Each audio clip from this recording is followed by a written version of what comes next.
Hello Wargamers, I'm Invasive Ramnus and welcome to another installment of my new Tau Codex review. As you can probably tell, we'll be talking about the Ethereal as an HQ choice for the army, as well as the special cases of Aun'shi and Aun'va, the two special character Ethereals. So, as you might be able to guess, it's been a really long time since I've used my Ethereal. You could probably guess it just based on the paint quality here. It's one of the first models for 40K that was painted in my army, and I picked it up as my very first HQ choice when the army first was released in the early 2000s. So it hasn't exactly seen a lot of use since then, and accordingly it hasn't been repainted. So I wish I had a chance to repaint it before I put this video up, but I'm trying to get the videos out at a relatively quick pace, and so that didn't happen. But enough about the model. Let's move on to the review. That's what you guys are here to find out. So, all right, the Ethereal, he's changed a lot, but most of it is in his special rules. He still has an equalizer, unlike previously. The equalizer, these guys are AP4 weapons now, so that's nice, I guess. It's still not going to save you against Marines or anything like that. And he is stubborn, which extends to the unit that he's in, which is a nice benefit of including Ethereal in your units. For special rules, he has Failure is not an option and Invocation of Elements, both of which are definitely strong assets to the Ethereal as a HQ choice. Failure is not an option allows units within 12 inches. So just as long as one model of a unit is within 12 inches of this guy, you get to use his leadership, which is leadership 10, for all leadership type tests. So pinning checks, morale tests, anything like that. You can use leadership 10, which is great. And that can really reduce the need for your fire war units to take Shazwi or any type of bonding ritual. That using his leadership can really help. And then Invocation of Elements is probably where he shines the most. That's an ability where at the beginning of the movement phase you choose one of 4 different elemental type powers that extend to units within that 12-inch leadership bubble, and it persists until the following movement phase. Now, I've had people ask, does that what happens if you have a unit that's at 11 inches away from the Ethereal at the beginning of the movement phase, and then they move out during the end of the movement phase, or through if they're jetpack infantry, if they use their thrust move to move out of that 12-inch bubble, what happens? My interpretation, based on the wording of the rulebook, is that you just have to be within 12 inches whenever you need the power. Whenever you need to benefit from the invocation, you need to be within 12 inches. So you can't really be within 12 inches and then carry it with you outside of that for the opponent's turn or something like that. So what I'm talking about these invocations. What do they actually do? Well, like I said, there's 4 different types. The first one is Calm of Tides, which grants Stubborn to everyone within the 12-inch leadership bubble. That can be really useful for if you're regrouping units, if you're trying to regroup fleeing units. Like, let's say you have a unit of fire warriors that runs back towards your Ethereal, and suddenly they're within the 12-inch bubble. Then they can benefit from having to just regroup based off of the Ethereal's leadership of 10. They don't have to have any negative leadership modifiers to them, which is great. And it can also prolong combat, which it probably isn't a great thing most of the time, unless it's turn 5 and you just need to keep someone away from an objective. Then that might be a good option. But for the most part, as Tau, you just want units to be out of combat, and if they're in combat, just either die or win, maybe, but don't count on that. Just because when your units are in combat, when the enemy is tied in close combat, you can't shoot at them. So it's better to just not have that happen. And so Calm the Tides can be useful in some situations, but as a whole, not necessarily super applicable. Storm of Fire allows +1 shot with pulse weapons within half range, so that applies for Fire Warriors and Kroot, which only if they're using their pulse rounds, not their sniper rounds. And that can be really great for just getting something down. So if you have an enemy that's closing in on you and you just need it to die, throw that invocation out there and you're able to get another shot within rapid fire range. And since it persists to the next moon phase, if they do charge you, you get another shot in Overwatch. So that's definitely one of the stronger invocations that you could take. Since the stone gives a 6-up Feel No Pain, this is probably something that you want to use if you're not going to be using Storm of Fire. So if the enemy's too far away to have any use for giving an extra pulse shot, Feel No Pain is definitely going to be an asset to you. It's probably going to be more effective at preserving larger units than tougher units like the Crisis Suit, just because you are potentially going to have more wounds, and so you're more likely to be able to actually get a 6 on the Feel No Pain. But as a whole, it will help you endure torrent of fire and heavy assaults. And then the fourth one is Zephyr's Grace, God of the West Wind, the Zephyr. And that basically just allows you to fire snapshots after running. This can be useful if you're running away from deep striking units, or if you're trying to make a last-minute objective grab. That can also be useful at that point. So as a whole, 2 and 3, the fire and stone ones, are probably going to be the ones that you're going to use the most often. But 1 and 4 also have situational uses that you might choose to incorporate into your play style. So as a whole, like I said earlier, previously the Ethereal was a terrible HQ choice. Basically, didn't really offer anything to your army as far as making it better or stronger or more well suited to the battlefield. And if you died, then pretty much everyone would run away, and then you're pretty screwed. So really not a good HQ choice. And now it's pretty much completely the opposite. He makes your units more durable. He makes them more likely to pass leadership tests, so they're not going to flee.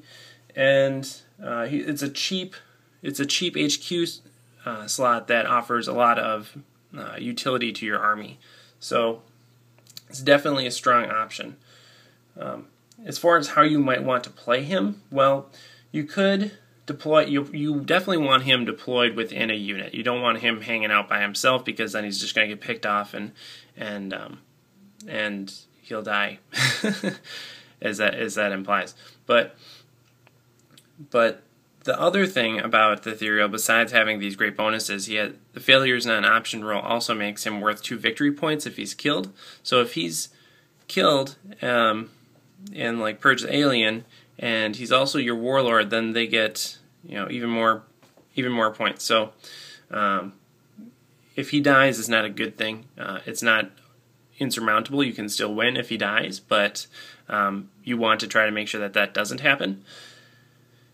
But yeah, so you'll want him deployed in a unit, and where you deploy him kind of depends on how you are going to be moving your army, and who you're facing, and what type of terrain is available, because the standard option is probably going to be deploy him in a unit of Fire Warriors, because they have a decent save, and there's generally going to be a fair number of them.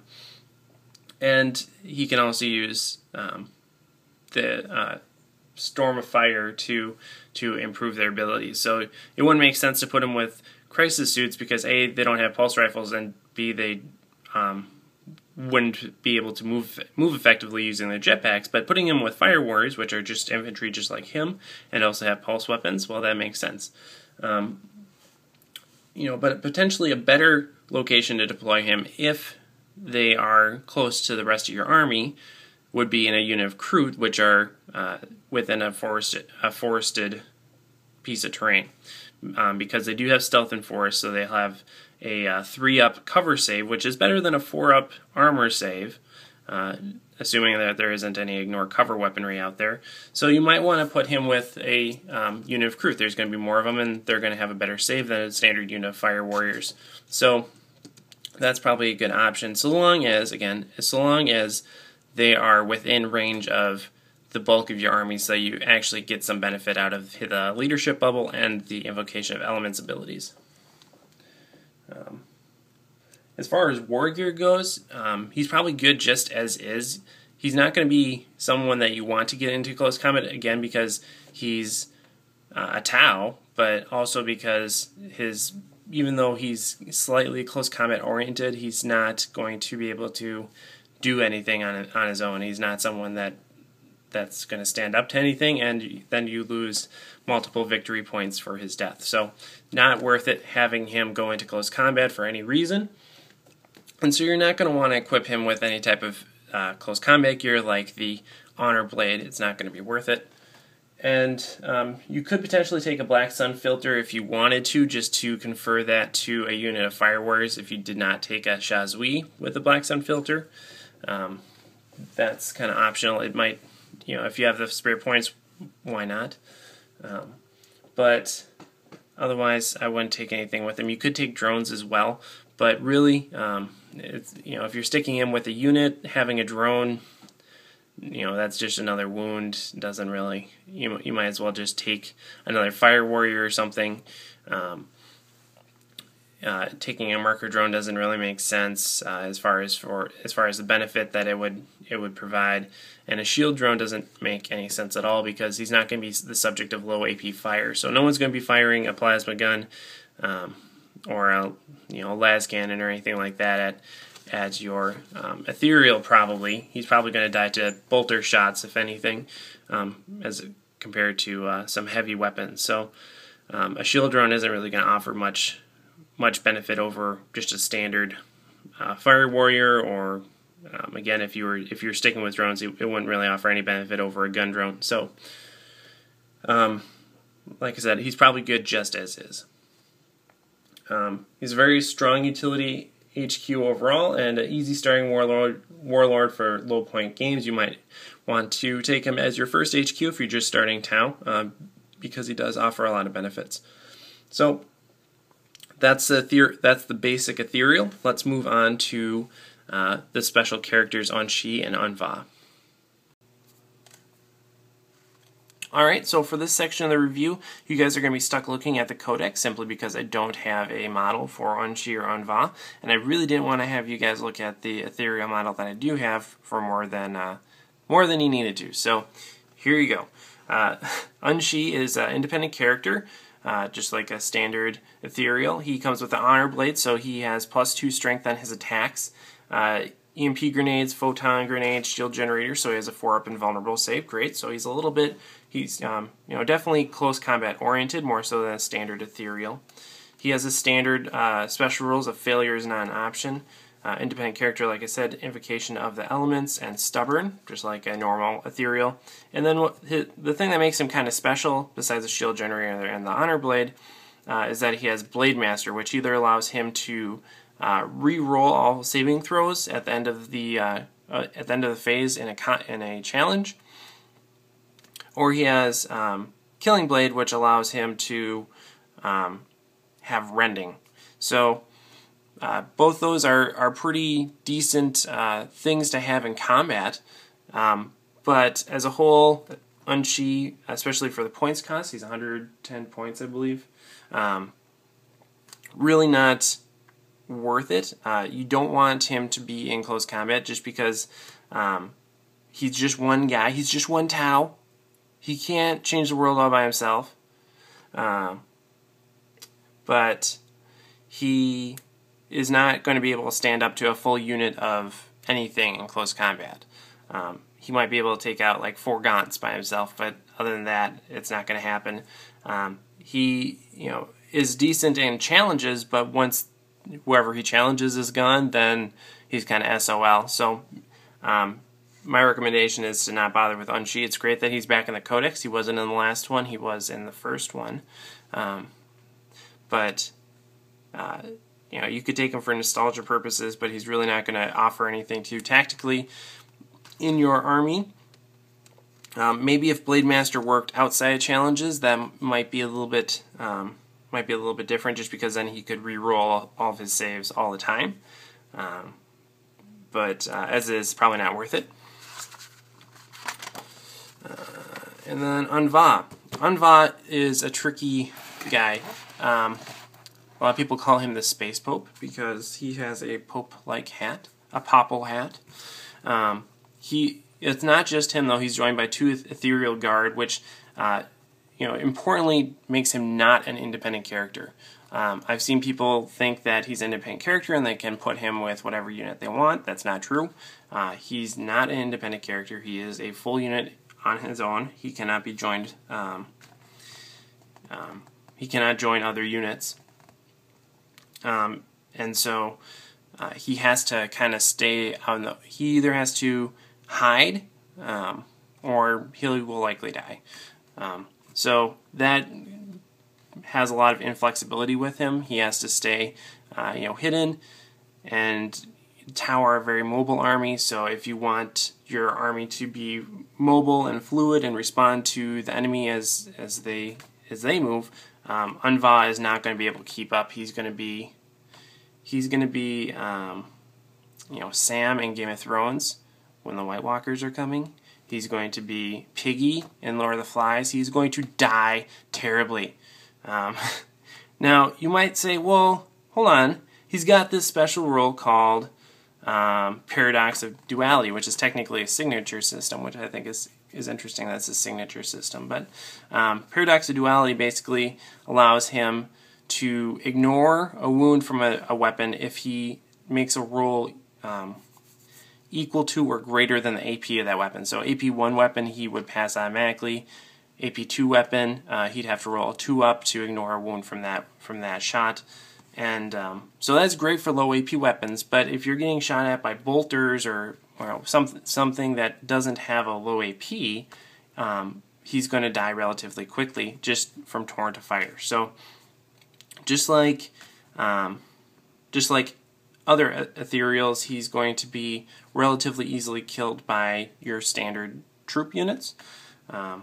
He's going to stick out. He's going to be relatively easy to kill if you know how to do it right. The main redeeming thing about Aun'va is that he's able to do 2 invocation of the elements, which is great because then you can do the pulse one and the stubborn one, or the pulse one and the feel no pain one all the time, and that is definitely better. But you know, it's not really worth the points and the inflexibility that built into your army. So if you are thinking about taking Aun'va, I would you can certainly try him out and see how he does.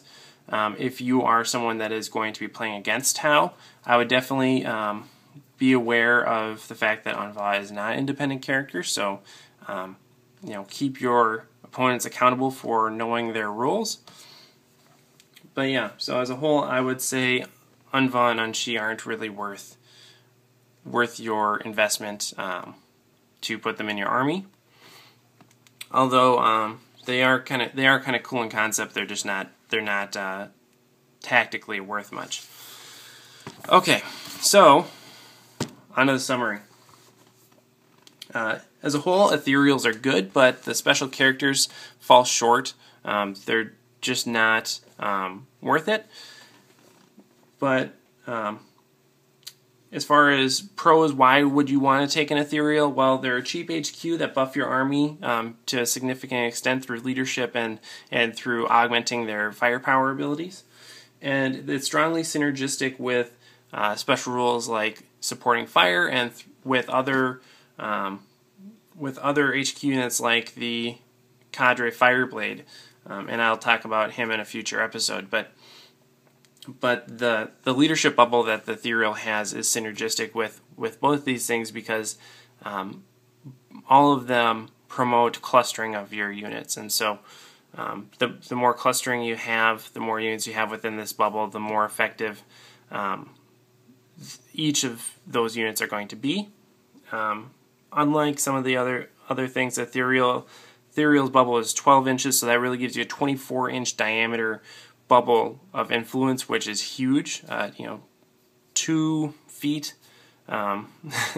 2 feet on the table board or on the board is a big area that the Ethereal influences.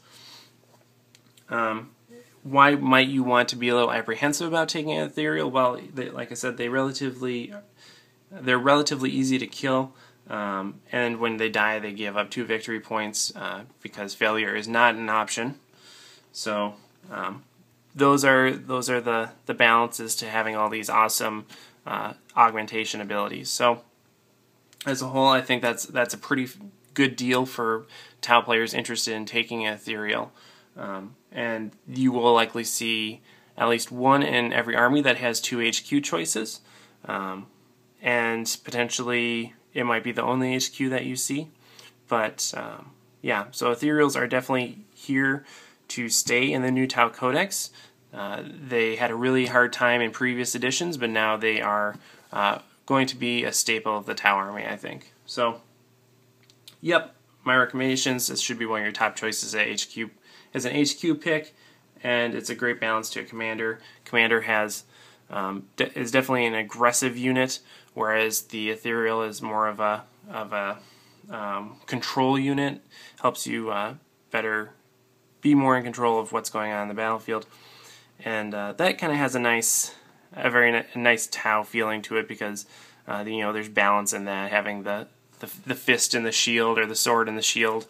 Of course, the commander being the sword and the Ethereal being the shield. So definitely a good choice. Hope you guys enjoyed the video. Please leave comments below. Let me know how I can make these videos better for you, what you'd like to see, what would you like me to not show you anymore, how I can improve the videos for you.